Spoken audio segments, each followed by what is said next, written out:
ওগো নবীজি কেমন করে বলো তোমায় দেখি, ওগো নবীজি কেমন করে বলো তোমায় দেখি। আছো তুমি ওই মদিনায়, আছো তুমি ওই মদিনায়, সঙ্গে নিয়ে দুই প্রেমিক সাথী, কেমন করে বলো তোমায় দেখি।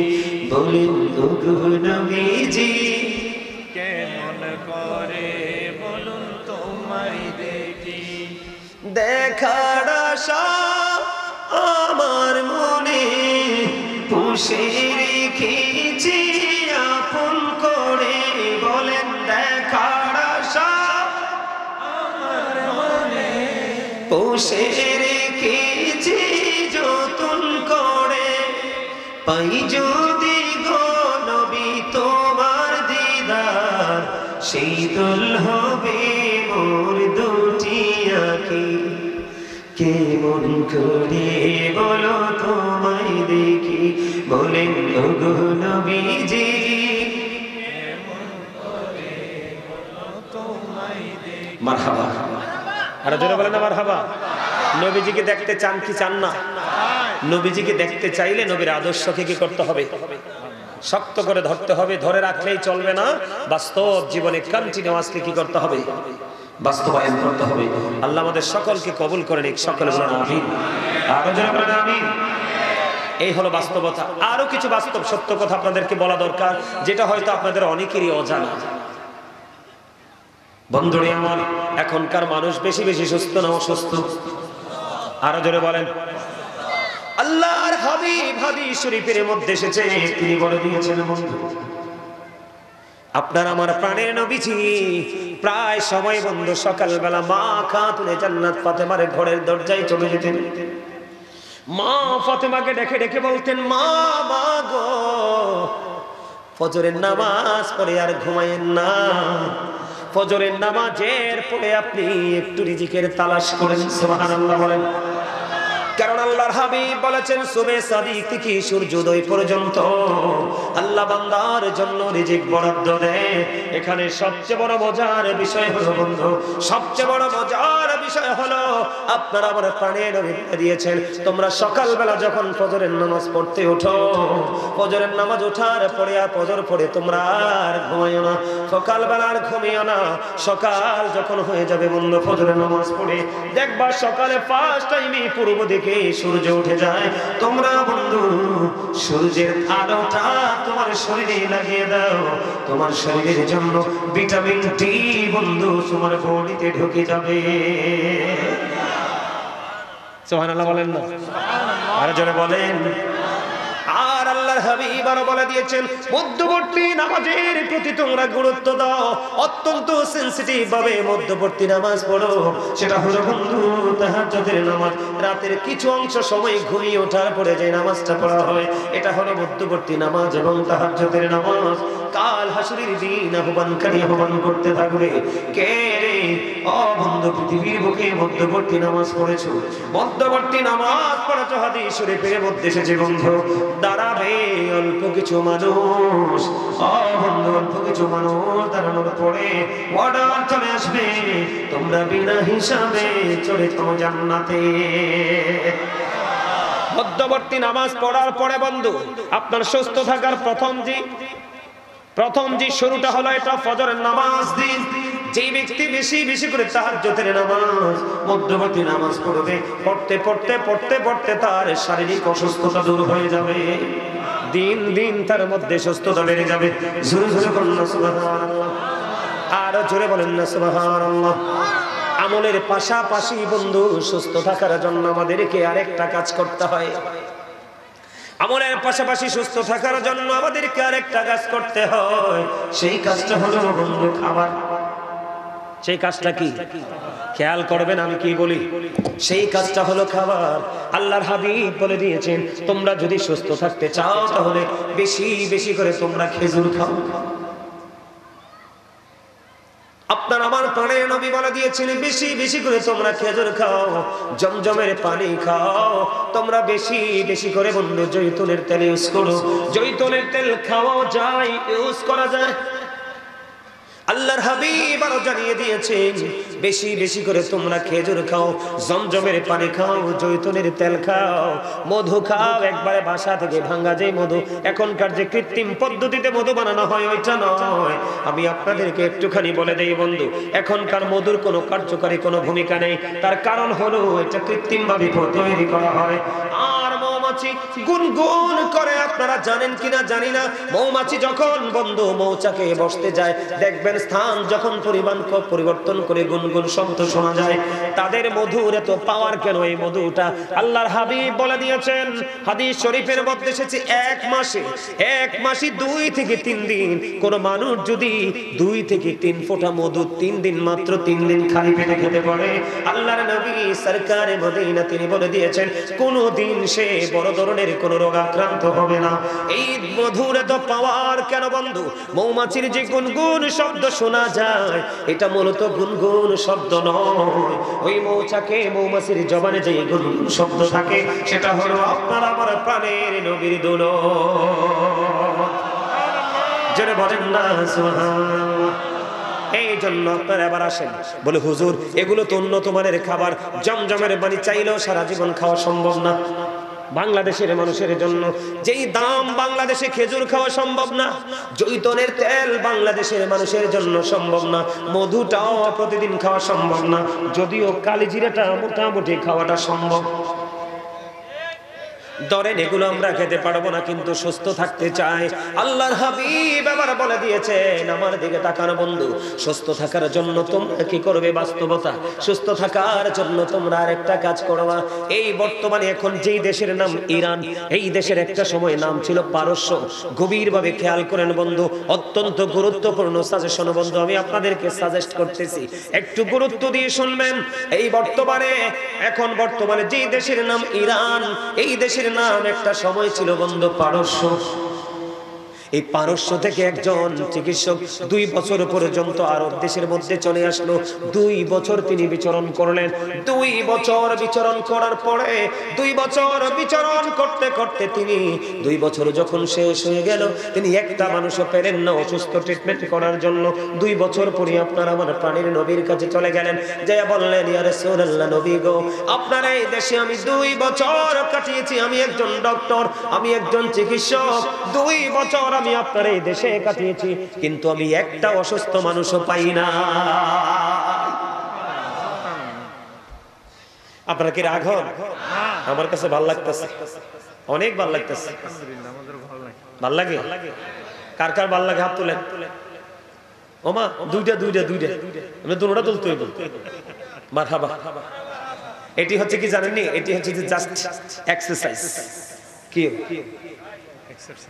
হ্যাঁ, কারণ এটা না থাকলে তো আপনি উইক হয়ে পড়বেন, কারণ আপনার চিরশত্রু।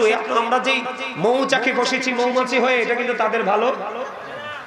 পরীক্ষা করিতে শুধু বান্দার ঈমান, শয়তান পাঠিয়েছে মালিক সুবহান। দেখি বান্দা শয়তানের ধোঁকায় পড়িয়া, ঠিক থাকে কি যায় আমাকে ভুলিয়া, আপন কালাম বেচে ফরমিয়েছেন খোদা, আর বান্দা শয়তান থেকে থাকো জুদা। মারহাবা মারহাবা। Satan is the eternal enemy of the believers. ইমানদারদের প্রকাশ্য শত্রু হলো শয়তান, কিন্তু সাচ্চা মুমিন যারা, আল্লাহ তাদের সম্পর্কে ওয়াজ করেছেন, ইন্না কাইদা শাইতানি কানা দাঈফা। আল্লাহ বলেছেন শয়তান ডিসিপশন ইজ ভেরি উইক। মুমিনের জন্য শয়তানের ধোঁকা একেবারে দুর্বল, হাজার চেষ্টা করে আটকাতে পারে না। তার বাস্তব নিদর্শন হলো আজকের এই মাহফিল বন্ধু। বাগাইহা জোরে জোরে কোন আল্লাহু আকবার। আরে আরো জোরে, আরো জোরে, আরেকটু মহব্বতে। জিকিরেতে মৌলা রাজি দিল হবে রওশন, জিকিরেতে মৌলা রাজি দিল হবে রওশন। আল্লাহু আল্লাহু জিকির করো সর্বক্ষণ, আল্লাহু আল্লাহু জিকির করো সর্বক্ষণ। মারহাবা কর। এই আল্লাহ আপনাকে জবান বোট আর বাদাম খাওয়ার জন্য দেয় নাই। আল্লাহ আপনার জবান দিছে, ফাযকুরুনি এদিকুম আল্লাহ বলেছেন remember me then I will remember you, তোমরা আমাকে স্মরণ করো আমি তোমাদেরকে স্মরণ করব। তার মানে আল্লাহ আপনাকে জবান দিয়েছে আল্লাহর জিকির করার জন্য। ঠিক ঠিক মারহাবা বলেন না আরো জোরে। বন্ধু আমি বলতেছিলাম হুজুর একদিন দুই নয়, 2 দিন নয়, 1 বছর নয়, 2টি বছর আমি আপনার দেশে পার করে দিলাম ইয়া রাসূলুল্লাহ ইয়া হাবিবাল্লাহ নবী গো, ও প্রাণের নবী, কিন্তু আপনার দেশে আমি একটা মানুষ অসুস্থ পাইনি। তার কারণ কি? আমার নবীজি জানিয়ে দিয়েছে। ও বাগাইহাট সাজেক উপজেলার আমার ভাই আমার বাবা গো, আমার মা বোনদেরকে ডেকে ডেকে বলছি গো, হৃদয় খুলে শোনো, ও মা, কোন এমবিবিএস ডাক্তারের কাছে গেলে তুমি এটি পাবে না, কারণ এটা আপনার আমার প্রাণের নবীর পক্ষ থেকে পাওয়া আমার নবী বলে দিয়েছেন আপনি একজন ডক্টর, আপনি একজন চিকিৎসক, আমার কাছ থেকে আপনি সত্যিটা জেনে নেন। আমার এই দেশের মানুষ অসুস্থ না হওয়ার পেছনে কারণ হলো তারা অতিরিক্ত পেটে খিদা না লাগলে খাবার খেতে বসে না, আবার খাবার যখন খাইতে বসে পেটটা ভরার আগে তারা খাবার ছেড়ে দেয়। আমি আজকে আপনাদেরকে একটা ব্যায়াম করার জন্য, একটা টেকনিক অবলম্বন করার জন্য আমি আজকে আপনাদেরকে বলে যাব। ও বন্ধু, এটার সাথে মিল রেখে আপনি একদিন গলা পর্যন্ত খাবেন, আর একদিন পেটটাকে 3 ভাগের 1 ভাগ খাবেন। আপনি আমাকে ফোন দিয়ে জানাবেন কোন দিন আপনি বেশি আরাম পেয়েছেন, কোন দিন আপনি কমফোর্ট ফিল করেছেন। আমি বিশ্বাস করি আপনি ওই দিন কমফোর্ট ফিল করবেন যেই দিন আপনি কম খাবার খেয়েছেন। আমার নবী বলে দিয়েছে তার বাস্তব রূপ হলো, তার পরিপূর্ণ রূপ হলো আমার দেশের মানুষগুলো যখন খাবার নিয়ে বসে যায়, যখন তারা খাবার খেতে বসে, তারা বন্ধু পেটটাকে 3টা ভাগে ভাগ করে। একটা ভাগ তারা খাবার দিয়ে ফিল আপ করে, আর একটা ভাগ তারা পানি দিয়ে ফিল আপ করে, আর একটা ভাগ পুরোপুরি খালি রেখে খাবার খায়। এই জন্য আমার এই দেশের মানুষ অসুস্থ হয় না। দেখছেন নি শিক্ষাটা, আমার নবীর আদর্শ, নবীর টেকনিক।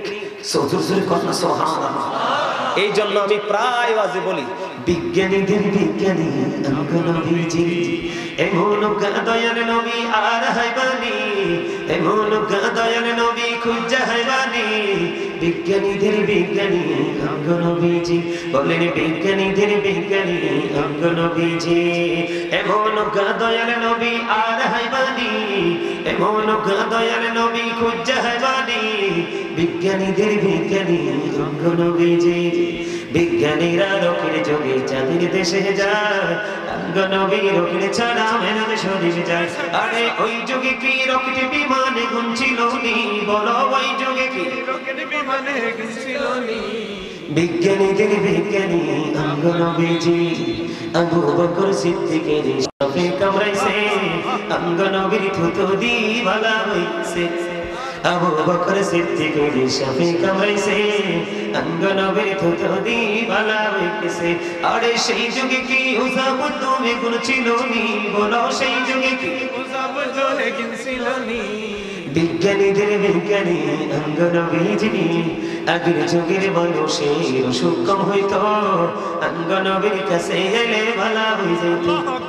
আগের যুগের মানুষের অসুখ কম হইতো, নবীর কাছে এলে ভালো হয়ে যেত। আরে সেই বালা কি এই যুগেতে করতে হারবানি, বলো সেই বালা কি করতে হারবানি। বিজ্ঞানীদের বিজ্ঞানী নবীজি, মারহাবা। আপনি কি বলেন বড় বিজ্ঞানী কিনা? আমি আজকে বাগাইহাটবাসীকে বলবো, এই সাজেক উপজেলার মানুষ, আমার ভাই বাবা সবাইকে আমি বলে যাব, আজকে আগামী দিন থেকে আপনি যখন খাবারের মেনু যখন চেঞ্জ করে ফেলবেন, আগামী দিন থেকে আপনার শারীরিক সুস্থতাও দিন দিন বৃদ্ধি হতে থাকবে। আপনি দেখবেন মানুষ অনেক মোটা হইলেও কিন্তু মায়া লাগে না, আবার যখন অনেক বেশি চিকন থাকে তখনও ভালো লাগে না। সে যখন মধ্যপন্থার মধ্যে থাকে তখন কিন্তু অত্যন্ত বেস্ট মনে হয়, ঠিক কিনা বলে? আপনি আল্লাহর হাবিবের যেই টেকনিক অনুযায়ী খাবার খান, শরীর মোটাও হবে না, শরীর চিকনও থাকবে না, আপনি দুর্বল মনে করবেন না, আপনার মনে যা চাই তা করতে পারবেন। এবার আসেন বন্ধু, খাবার খাওয়ার মধ্যে কোন কোন খাবারটা একটু বেশি খাবেন? আমরা বাংলাদেশের মানুষ, আমার বাংলাদেশের মানুষ বেশি বেশি করে গরুর গোশত খেতে পছন্দ করে। কথা কয় না? করে কি করে না? গরুর গোশতের বিরিয়ানি হইলে তো আল্লাহ তিনি আজকে হইছে কাজ। আজকে মহিষের কথা বলেন না কেন? আল্লাহর হাবিব বলে দিয়েছে, আমার দিকে তাকান, এগুলো কিন্তু হাদিস শরীফ থেকে কথা, আমার ভাষায় আমি আপনাদেরকে বলছি সহজে যেন বুঝেন। আল্লাহর হাবিব বলেছেন, তোমরা যদি বেশি বেশি করে সুস্থ থাকতে চাও তাহলে গোশত তোমরা কম কম খাও।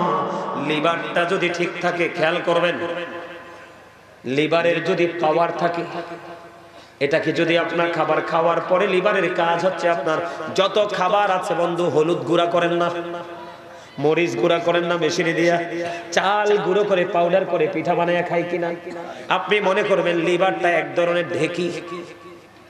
কি? লিভারটা হলো এক ধরনের ঢেকি।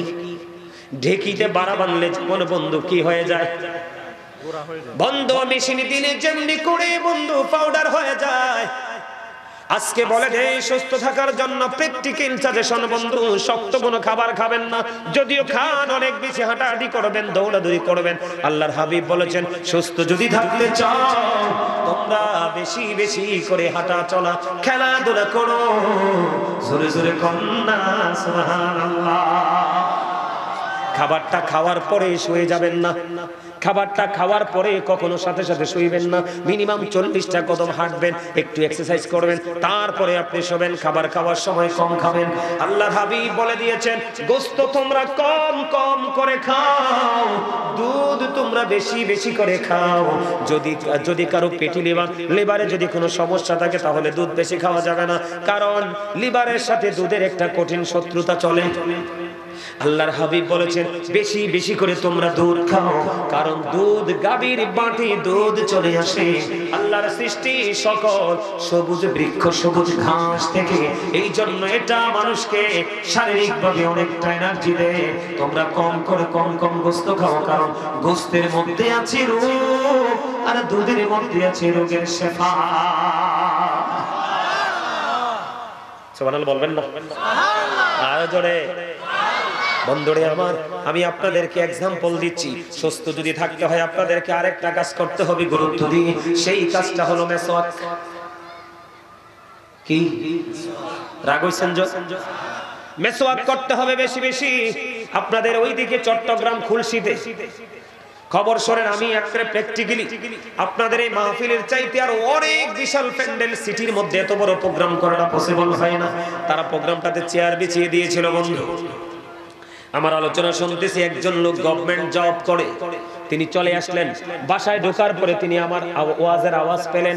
বন্ধু, উনি যেটা বক্তব্য দিয়েছে ওপেনলি সবার সামনে, উনি বললেন, হুজুর আমি ফ্রেশ হইতে যাইতেছিলাম, কারণ সারাদিন পরিশ্রম করেছি। যখন আমার কানে ভেসে ভেসে আসলো আপনার এই মধুর বাণী, আমি সঙ্গে সঙ্গে চলে এসেছি, এত কাছে এসেছে আমার হুজুর, আমি একটা নজর দেখবো না, দেখার খুবই স্বপ্ন, আর মনের কথা বলবো, এটা আমার ইচ্ছা। আমি বললাম, আপনার ইচ্ছাটা কি? তখন তিনি বলতেছে, হুজুর আমি আপনার একটা আলোচনা শুনেছিলাম, মেসওয়াক নিয়ে একটা আলোচনা করেছিলেন, আমার মুখের দুর্গন্ধ যায় না, আমার অসুস্থতা কাটে না, কত ডাক্তারের কাছে গিয়েছি, কত ট্রিটমেন্ট নিয়েছি, মনে হয় যেন আমার দাঁতের গোড়া এত বেশি হিংস্র, কোন ধরনের মেডিসিন কোন ধরনের ড্রাগ আমাকে কাজ করে না। তখন আমি এক পর্যায়ে পাগল পারা হয়ে গেলাম, কি করব? তখন আমি মন খারাপ। একদিন শুয়ে শুয়ে হঠাৎ করে আমি আলোচনা শুনতেছিলাম, হঠাৎ করে আপনার এই চেহারা দেখলাম, ভালো লাগলো, আমি আপনার আলোচনায় ঢুকলাম। ঢুকতে ঢুকতে হঠাৎ করে একটা আলোচনা আসলো, ছোট্ট একটা টপিক আমার সামনে, অত্যন্ত জেন্টলম্যান বন্ধুরে আমার, ওই টপিকটা দেখলাম মেসওয়াক নিয়ে। আমার কেন জানি মনের অজান্তে বিশ্বাস হয়ে গেল। হুজুর বিশ্বাস করেন, এই মানুষগুলোর সামনে আমি দাঁড়িয়ে দাঁড়িয়ে বলছি, যেদিন আমি এই মেসওয়াক করা শুরু করেছি, কারণ এই কথাগুলো আপনারা নয়, আমার মদিনার কামলেওয়ালা আল্লাহর প্রিয় হাবিবুল্লাহর পবিত্র জবান মোবারকের কথা। হুজুর আমি যেদিন মেসওয়াক করা শুরু করে দিয়েছি, আল্লাহি আল্লাহর কসম, সেদিন থেকে আমার দাঁতে মুখে কোনো দুর্গন্ধ নাই, দাঁত তাতে কোনো সমস্যা নেই, এখনো পর্যন্ত আমি টেকসই আছি, আপনি আমার জন্য দোয়া করবেন আমি যেন সারা জীবন আপনার কথাগুলো মেনে চলতে পারি। এটা কেন আমি আগে বললাম, আপনারা যেন সহজে বুঝতে পারেন এক্সাম্পলটা। বন্ধু, আমি আপনাদেরকে বলে দিতে যাই, আল্লাহর হাবিব বলেছেন তোমরা যদি সুস্থ থাকতে চাও, ভালো থাকতে চাও, বেশি বেশি করে মেসওয়াক করো।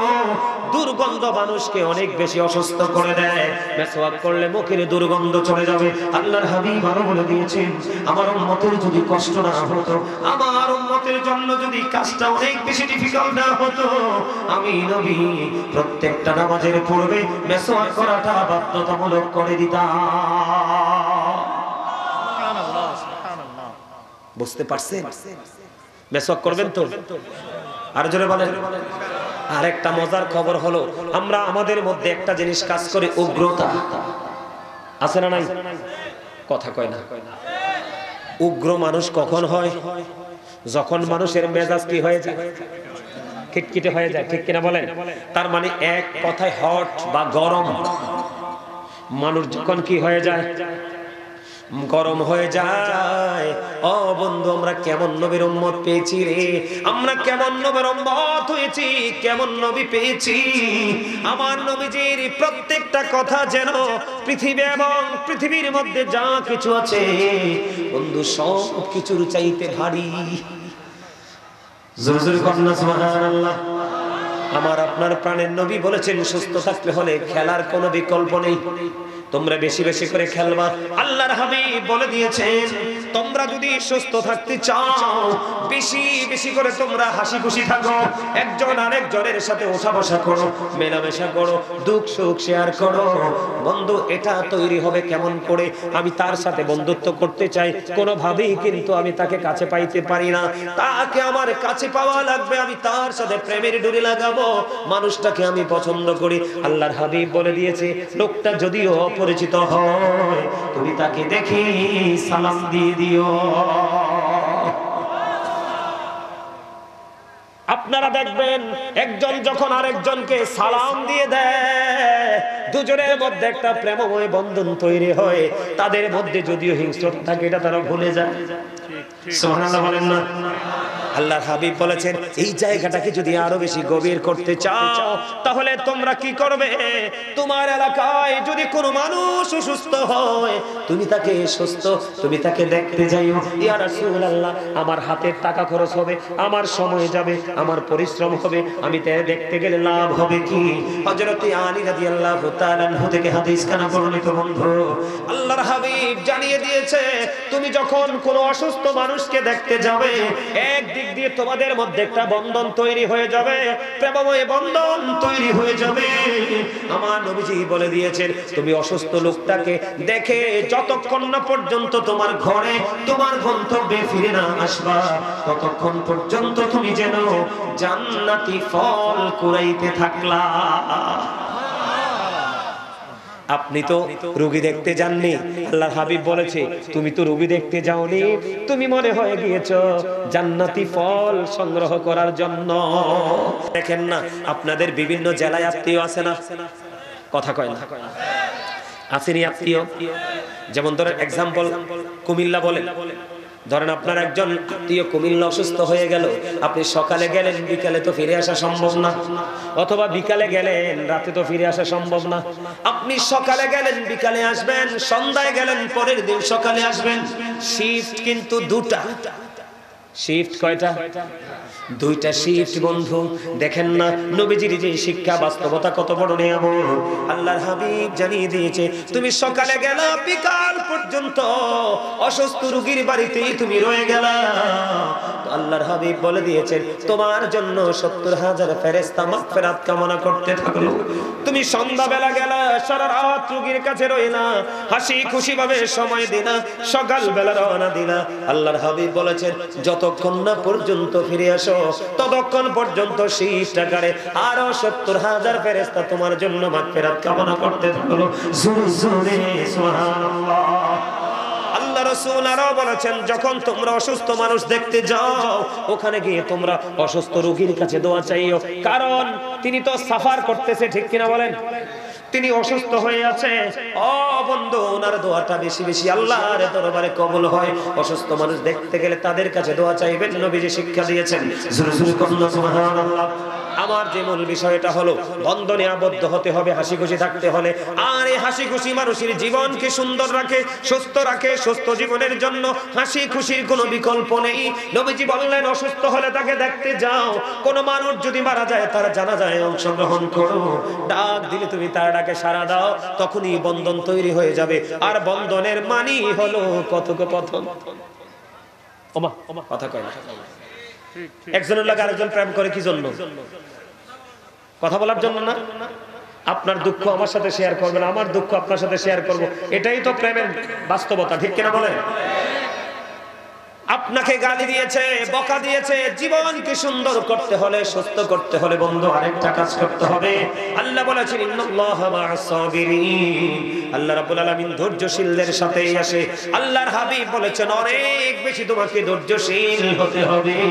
বলে হুজুর আমি তো রাগ উগ্রতাকে কন্ট্রোল করতে পারি না। আল্লাহর হাবিব বলেছেন তুমি যখন রাগ হও কন্ট্রোল করতে পারো না, তুমি দাঁড়ানো যদি থাকো বসে যাও, বসার পরে যদি তুমি তোমার রাগটাকে কন্ট্রোল করতে না পারো তাহলে তুমি শুয়ে যাও। আর জোরে কন্যা সুবহানাল্লাহ, আরো জোরে। এবার সুস্থতার জন্য আরেকটা গুরুত্বপূর্ণ কাজ, যেটা বর্তমান সময়ের মানুষের জন্য বড় একটা অসুখ, বলবো হ্যাঁ?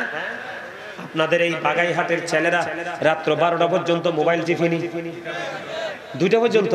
ও মা, উনি দিয়ে আরো 50 কিলোমিটার, আমার চাইতে আরো, আমি 100 কিলোমিটার বেগে, উনি 150 কিলোমিটার বেগে হাঁটে। আসলে তো বাস্তবতা। ছেলে কি করে রাত্র 2টা পর্যন্ত আমার দিকে তাকান। এগুলো বন্ধু বড় গুরুত্বপূর্ণ কথা। আল্লাহর হাবিব বলে দিয়েছে তোমরা তাড়াতাড়ি করে রাতের বেলা ঘুমিয়ে যাও। জোরে জোরে কোন সুবহানাল্লাহ। সকাল বেলা রাসূল বলেছেন তাড়াতাড়ি উঠে যাও, বিকাল যখন হয় তোমরা তাড়াতাড়ি ঘুমিয়ে যাও।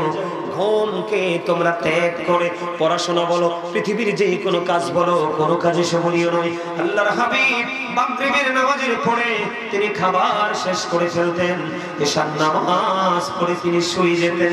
সুবহানাল্লাহ বলেন। যদিও হাদিস শরীফের মধ্যে আল্লাহ রাসূল আরো বলেছেন যে আমরা সাধারণ যারা মানুষ, একান্তই অনেক মানুষ আছে বন্ধু, তারা অনেক রাত পর্যন্ত তাদের ওই যে আগে বলেছি কাজ করতে হয়, হয় কিনা? কিন্তু একই সাথে সে অর্থনৈতিক যে চাকা, এটাকেও চাঙ্গা রাখার জন্য কাজ করতেছে, একই সাথে তিনি নামাজও ছাড়তে রাজি না। সেই ক্ষেত্রে আল্লাহর হাবিব বলে দিয়েছে বন্ধু তোমরা রাতের নামাজটা একটু গভীরে পড়ো। বলে হুজুর কেন? রাতের নামাজ শেষ করার পরে পৃথিবীর দুনিয়ার কথাবার্তা বলা এটা মাকরুহ। এই জন্য আল্লাহর হাবিব জানিয়ে দিয়েছে, এক হাদিসে বলেছেন তিনি তোমরা সকাল সকাল ঘুমিয়ে পড়ো, তোমার কোনো কাজ নাই, কোনো কিছু নাই, অজুহাত নাই, তাড়াতাড়ি করে ঘুমিয়ে যাও। কিন্তু আংশিক কিঞ্চিত পরিমাণ তোমার কাজ আছে, তুমি নামাজটা একটু দেরিতে পড়ো, যেন নামাজ পড়ার পরে পৃথিবীর দুনিয়ার কোনো কাজের কথা যেন তোমার জবান দিয়ে বাইরে না হয়। তুমি কি করলা? ঘুমিয়ে গেলা, ফজরের নামাজ জামাতে পড়লা, এশারের নামাজ জামাতে পড়লা, তোমার আমল নামায় পুরো রাত হয়ে গেল ইবাদত।